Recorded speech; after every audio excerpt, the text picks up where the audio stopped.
Les entretiens du marquis, bonjour à tous. Macron, l'homme le plus détesté de France, est réélu. Comment est-ce possible? Alors, je ne vais pas commencer ma vidéo par de l'amertume ou du ressentiment. Je laisse tous ces sentiments négatifs au vestiaire. Je vais essayer de comprendre, d'utiliser la raison. Alors, la première chose, c'est qu'en effet, le résultat est tombé. Macron gagne avec 58 contre 42. C'était une victoire annoncée depuis très longtemps. En effet, au mois de juin, j'avais écrit un article en disant comme beaucoup d'autres d'ailleurs, que Marine Le Pen était la meilleure assurance de réélection d'Emmanuel Macron. Eh bien, cela s'est vérifié aujourd'hui. Il y avait un sondage d'ailleurs où on montrait que 70% des Français ne voulaient pas d'un duel Macron-Le Pen. Eh bien, nous l'avons eu. Alors, la question qui se posait, et qui s'est posée d'ailleurs, moi j'avais deux inconnus lors de cette élection. La détestation d'Emmanuel Macron, est-ce qu'elle serait plus forte que leur propagande? Et la deuxième chose, je savais que le vote allait se jouer sur la France insoumise, parce qu'ils avaient fait 23%. Comment les électeurs de la France insoumise allaient se comporter? Eh bien, ces inconnus maintenant ne le sont plus, tout est résolu, et la chose est assez claire. Alors on va reprendre la soirée électorale, puisque à 8h, nous avons eu un 58-42 qui a surpris quand même pas mal de monde malgré tout. Or, il se trouve que les premiers résultats qui nous venaient, c'était la France rurale, et cette France rurale a voté majoritairement pour Marine Le Pen. Il faut savoir que dans les 15-20% premiers bulletins, c'est pour ça d'ailleurs que le ministère de l'Intérieur ne les affichait pas, c'était Marine Le Pen qui était en tête. Cette France rurale, cette France périphérique avait d'ailleurs élu Napoléon III en son temps, elle avait soutenu le général de Gaulle.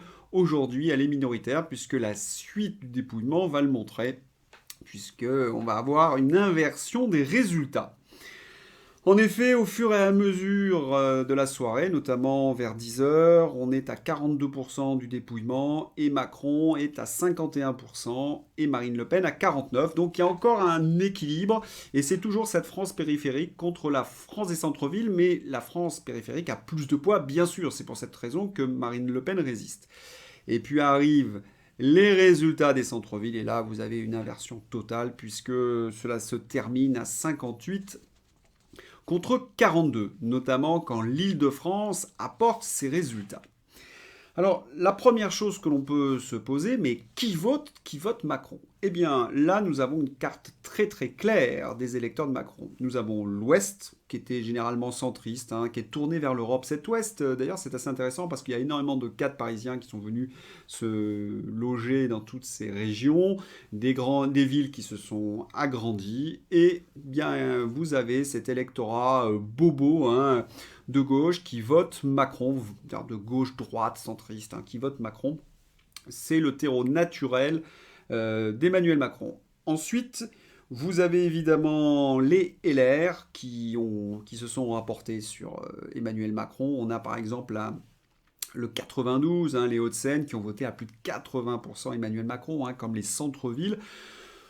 Donc, c'est là encore les personnes âgées dont j'ai parlé, les fameux boomers, qui ont...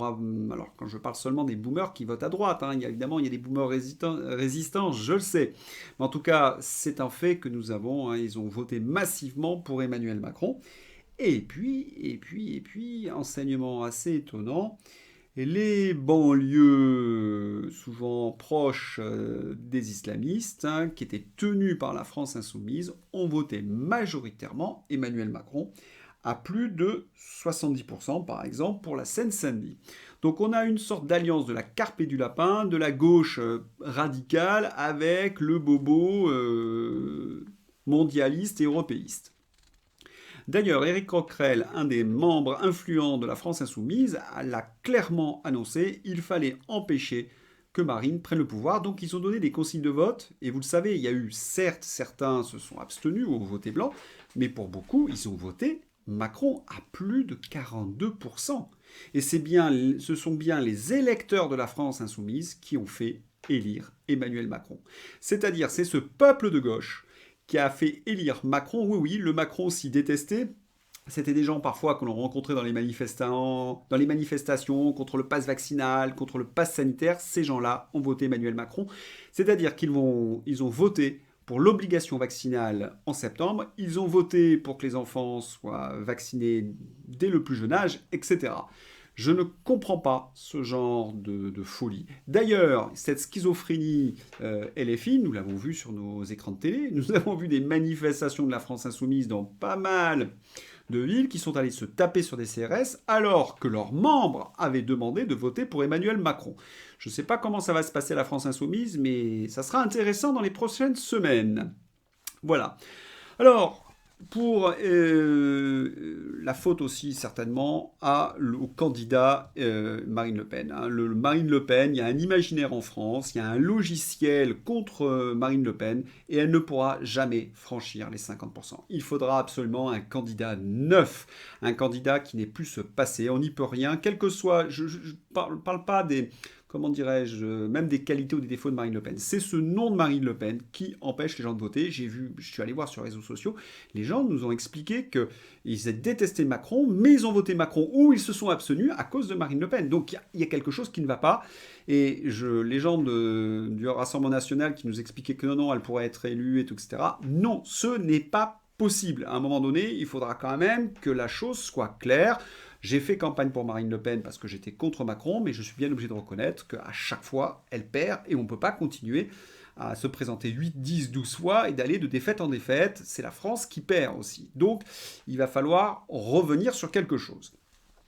Alors, on pourrait me dire, mais pour éviter ce scénario entre Marine Le Pen et Emmanuel Macron, scénario dont 70% ne voulaient pas, hein, je le rappelle, il y avait ce parti Reconquête. Et c'était la grande crainte d'Emmanuel Macron. Reconquête qui fonctionne, Macron aurait certainement perdu. Donc, ils ont tapé, tapé, tapé. Alors, c'est là où je fais une autre analyse sur la défaite. Quels ont été les moyens pour que Emmanuel Macron gagne? D'abord, Emmanuel Macron a su segmenter ses populations.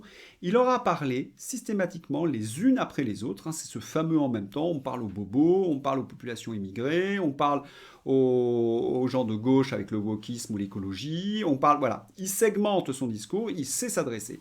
Mais pour réussir ce tour de passe-passe, il a besoin d'une énorme complicité. Et vous le savez tous, ce sont les médias. Et ce sont ces médias qui ont été chargés de flinguer Éric Zemmour. D'un côté, ils ont permis à Emmanuel Macron d'être élu, et de l'autre côté, ils ont fait en sorte qu'Éric Zemmour ne se retrouve pas au deuxième tour. Alors, vous savez tous comment on fait. Avec des sondages, on crée des dynamiques, positives ou négatives. On a fait monter un peu Éric Zemmour, puis au moment où il avait la sympathie, on a présenté des sondages négatifs, et il est tombé. Les médias ont utilisé aussi ce qu'on appelle la décontextualisation. Alors j'explique ce système, moi c'est celui-là qui m'a le plus, si vous voulez, le plus agacé. On crée un narratif, notamment Zemmour est un nazi. C'est la malveillance, les personnes qui ont dit ça devraient être poursuivies par la justice. Mais les médias ont suivi ce narratif. Donc ils ont cherché les éléments décontextualisés qui pourraient nourrir ce narratif. Notamment, vous vous en souvenez, il y a eu un abruti qui a fait un salut. Eh bien voilà, regardez, les électeurs d'Éric Zemmour, ce sont des nazis. Alors que certainement ce gars-là était pas net et on se demandait ce qu'il faisait là. Donc, et ça permet après, ensuite, de ne pas parler des propositions d'Éric Zemmour, de ne pas voir qu'il y avait une énorme ferveur dans ces meetings, etc. Donc ce sont des moyens de pure propagande. Je donne aussi un autre exemple, c'est quand Éric Zemmour a proposé des écoles réservées aux personnes handicapées. Eh bien, j'ai lu sur Twitter ou dans la presse que Éric Zemmour voulait mettre les handicapés un peu comme Hitler dans des camps. La personne qui a dit ça devrait être poursuivie. Eh bien, encore un indice complètement... Alors là, c'est de la pure propagande, mais qui vient nourrir le narratif. Voilà comment la presse a fait. Et d'ailleurs, ce qu'on a constaté, c'est que l'ensemble de la presse a tiré à vue sur Éric Zemmour dans un premier temps, puis lorsqu'il a été éliminé, ils s'en sont pris gentiment à Marine Le Pen, qui n'était plus la femme à chat assagie, qui était devenue le diable, le nazi, le fascisme, et il fallait faire barrage à l'extrême droite, qui n'existe que dans la tête des gauchistes, et bien évidemment, puisque Marine Le Pen, c'est pas l'extrême droite, c'est la droite. Et elle avait un programme qui plus est très à gauche. C'est là où on arrive à des paradoxes. Donc ils ont tiré à vue. Et quand certains journalistes ont quand même essayé de dire, bon, on arrête un petit peu ces exagérations, je pense par exemple au journal Marianne qui avait fait une où elle expliquait que d'un côté, il y avait la peur, et en tout cas qui était plutôt équilibrée, et ça incitait plutôt à voter Marine Le Pen. Le propriétaire de Marianne, Kretinsky, qui est un grand ami d'Emmanuel Macron, c'est un européiste, est intervenu pour changer la une, cette une soit défavorable à Marine Le Pen, et qu'elle soit favorable à Emmanuel Macron. Pourquoi? Parce que une, c'est une affiche électorale. Quand vous la voyez, c'est comme quand vous voyez une affiche. Vous l'avez dans votre kiosque à jour. Ah tiens, on a une plutôt négative sur Emmanuel Macron, ça peut peut-être vous faire réfléchir. Si vous la supprimez, ça devient l'inverse, un tract électoral, une affiche en faveur d'Emmanuel Macron. Et c'est ce qu'a fait Kretinsky. On a certainement téléphoné à Kretinsky en disant « Oh là là », un type d'ailleurs, il ne faut pas se leurrer, de Marianne, qui a dû téléphoner au propriétaire en disant « Attention, ils sont en train de faire une qui ne va pas ». Et il est intervenu directement. Mais on a eu d'autres éléments complètement hallucinants. Macron qui a refusé de faire une campagne électorale, laissant ses adversaires sans trop dévorer, et lui, évidemment, complètement épargné.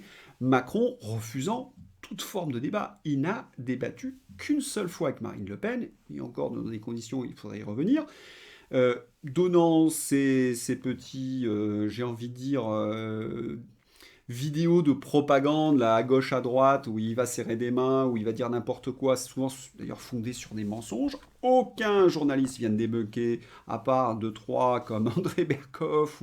Voilà, en fait, ça ne touche pas grand monde. En fait, s'il y a André Berkoff qui débunk un mensonge d'Emmanuel Macron, ça ne touche que le public qui vote déjà pour Marine Le Pen ou pour Éric Zemmour, si vous voulez. Donc, tout a été fait pour cacher la vérité. Macron a été épargné. Macron a refusé tous les débats, Macron a balancé sa propagande, et c'est passé comme une lettre à la poste, avec la complicité des journalistes. Il y en a bien quelques-uns, vous allez me dire, qui ont essayé de dire non, ce n'est pas bien, mais ça a duré quoi 6 heures de débat, et puis on est passé à autre chose.